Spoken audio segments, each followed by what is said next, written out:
Banang kentiu kisap kipong jong ki kena skol ha kabaydai bat ka kamel akai.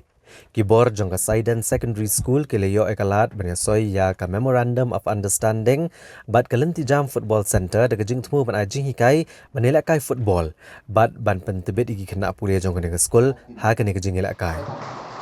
La ban kro hang ni ba kalenti jam football center kadi ke slam ajing hikai ki kena akajing ela kai football ha ka balala ru ban penmi shibon ki kena ke belayo ekalat ban pentebet ila dia ha kajing ela kai football. Bat kilayo ru ban shim bentah ki rensan boper ha ka jela bat sabar ka jela ru kumjo.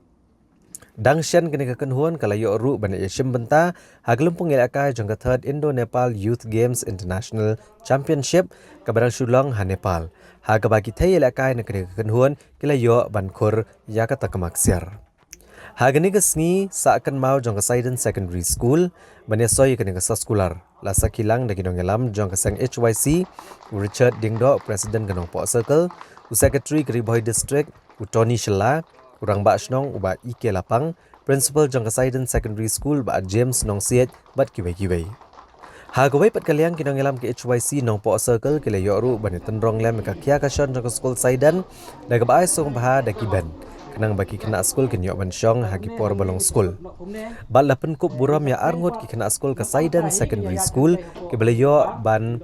Korea katak maksiar haga jingi shimbenta jongki haga jingi lakai football ke belalong ha Nepal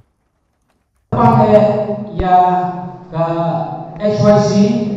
nomor 1 ke belaloi ban yarap ini yang dijingkan kam jui haga bebe ban kiben, kides,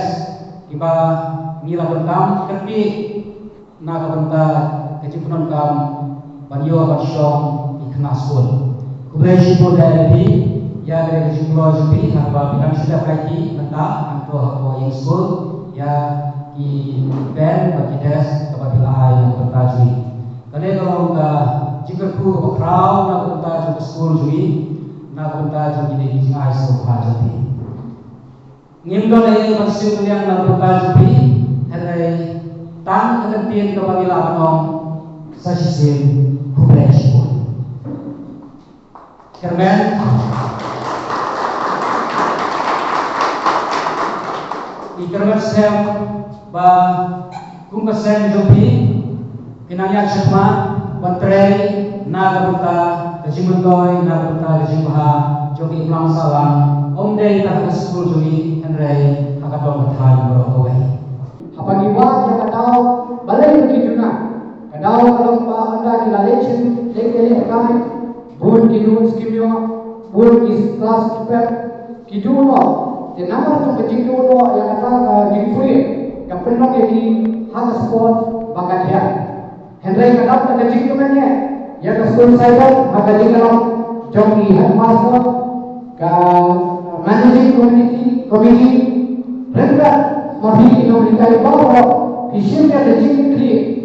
ban kecil jadi dikena kibadan yang asal ban kibadan itu hak sport ban nado itu atas ini diselesaikan dari OU bangination dia mendorong head bahasa mana bangination dia lah kibadan hak sport ban mengi hak sport